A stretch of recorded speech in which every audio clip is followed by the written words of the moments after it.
shirkan oo ay ka soo qayb galeen bulshada qaybaheeda kala duwan ee shacabka ku dhaqan magaalada Mooyaale gobolkan Daawo ay hogaaminayeen mas'uuliyiin heer deegaan ka socotay oo ugu horeeyo afhayeen ku-xigeenka golaha xildhibaanada baarlamaanka ee dawladda deegaanka Soomaalida wasiirka xafiiska ganacsiga iyo gaadiidka ee dawladda deegaanka Soomaalida mudane Melo Ibrahim Cabdi iyo sidoo kale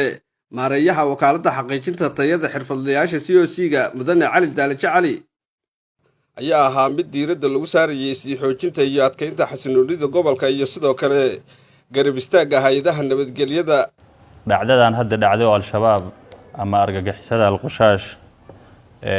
qorshihii ay baxsadeen oo deegaankeena ay la soo maleegeen qaabkii shacabkeena oo isku duwan odayaasha haweenka dhalinyarada culamaa u diinka qaabkii looga falceliyay oo ciidankiina aad u garab istaagteen koleyta dawladdu waxa idin soo jeedinaysa mahad cilin ballaaran bay idin soo jeedinaysa marka waxaana laga rabaa anaguna haddii afeer iyo shabeel ay wax ka dhaceen annagana inaan isku noqono aan sheegno gobolka Daawo maanta suu yahay degmada Mooyaale say tahay xogta cadawga muxuu yahay xogtood maxaa la hayaa marka waxyaabo badan baa jira oo xogaha la socdo marka in annagu aan ka diyaar garoobno. dhinaca kale qaar ka mid ah shacabka ku dhaqan degmada Mooyaale oo yana halkaas warbaahinta deegaanka Soomaalida kula hadlay ayaa sheegay isla markaasina ka warbixiyay in doorkooda kaga aadan xaaladda nabadgelyada iyo waliba wada shaqaynta hay'adaha nabadgelyada laamahooda kala duwan doorkooda ay ka soo dhalaali doonaan arrimaha ay noo keeneen oo nabadgelyada ku saabsan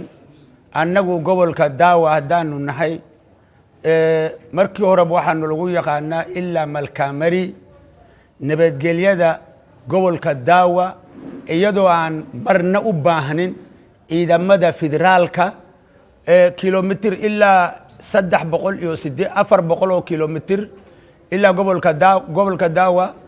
malkaamari annagu maleeshadeena ayaa inay soo gasho mar kasta heegan baan u ahayn inaan ka celino sidaas awgeed al-shabaab tabar buu ma lahayn runtaan idin sheegi annagu dadkeena waxay heegan u yihiin inay difaacaan gobolka Daawo. ugu dambeyn mas'uuliyiinta sare ee hogaaminta heer deegaan ka socday ayaana shacabka siiyay talabixino ku aadan ka wada shaqaynta iyo xoojinta amniga deegaanka gobolkan Daawo oo xuduud dheer la leh dalka Kenya gaar ahaan waqooyiga bariga Kenya. Bashir Abbas Ali warbaahinta deegaanka Soomaalida SRTV Mooyaale.